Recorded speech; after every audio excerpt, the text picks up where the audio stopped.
Very much, Jim, with the word that that isn't happening. Let me bring in two voices: Michael Crowley, Chief Foreign Affairs Correspondent for Time, and Frank Gaffney, Jr., President for the Center for Security Policy and former Assistant Secretary of Defense under President Ronald Reagan. So, gentlemen, welcome to you. And here we have it. You know, the word just into CNN that they will not be meeting, no handshaking, while they're there in New York this week. And Michael, your reaction to that? Well, I think expectations got built up for the handshake, and I think there was people were ready to believe that it was going to happen.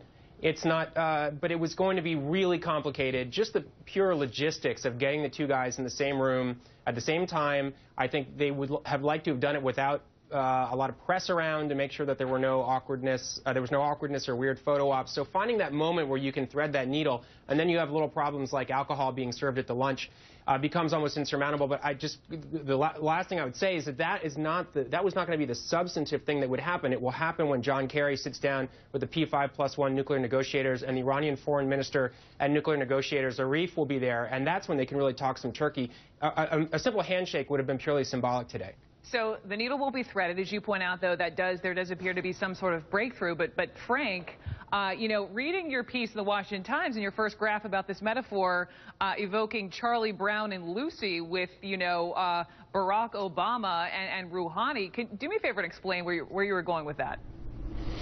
Well, let me just first of all say thank God for alcohol. I think it's important that we not have had this even symbolic gesture of a opening of relations with Rouhani.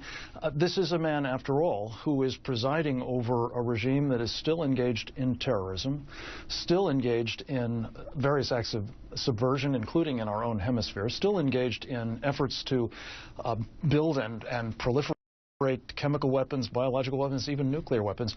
And we're seeing the president say, well, he sent a nice tweet or letter or op-ed, done some interviews. That's the basis on which we're going to now end effectively, symbolically at the very least, the isolation that this regime has been, I think, properly exposed to. And Lucy and the football is a metaphor that everybody's familiar with. They promise again and again and again, these Iranians, whichever variation you wish, to be better, to be more tractable, to enter into negotiations. But as with poor Charlie Brown, who keeps winding up flat on his back, we're going to see this football swept away again. And more to the point, the nuclear weapon that will be inevitably brought to fruition in the Iranian Islamic Republic coming, I think, to pass, and unfortunately probably being used. Michael, Frank's not alone in his deep skepticism. You hear, from Israeli Prime Minister Benjamin Netanyahu saying, listen, Rouhani is a wolf in sheep's clothing. Is there anything we know about Rouhani that might suggest otherwise, that he is being genuine, that Barack Obama will not end up flat on his back wishing he had the football, to go with his metaphor? Right. It's very difficult to say what his true intentions are. He has done everything so far that would be consistent with someone who's being sincere and who wants to deliver and who wants to make a deal. But if you listen to the rhetoric from the Obama White House, they're not kind of swooning here. They're not being starry-eyed. I think they're very careful about not coming across as naive. I thought the president's speech today was a little bit cooler on the idea of a breakthrough, of the possibility for diplomacy than it might have been. There was definitely real wariness in his comments, just as there has been, even as White House officials talk about the possibility that there could have been some kind of meeting in New York this week. A lot of caveats, and they always come back to the idea of deeds being more important than words, and wanting to see whether Iranians have substantively changed their negotiating position.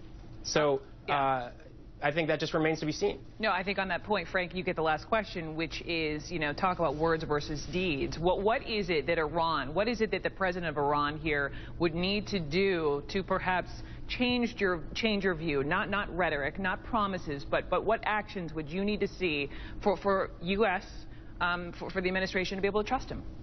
Well, two things. To speak to your previous question to Michael, this is a guy we actually do know something about. He has bragged in the past on Iranian television about having bought time for the Iranian nuclear program to be completed by going through precisely the kind of subterfuge he's engaged in right now.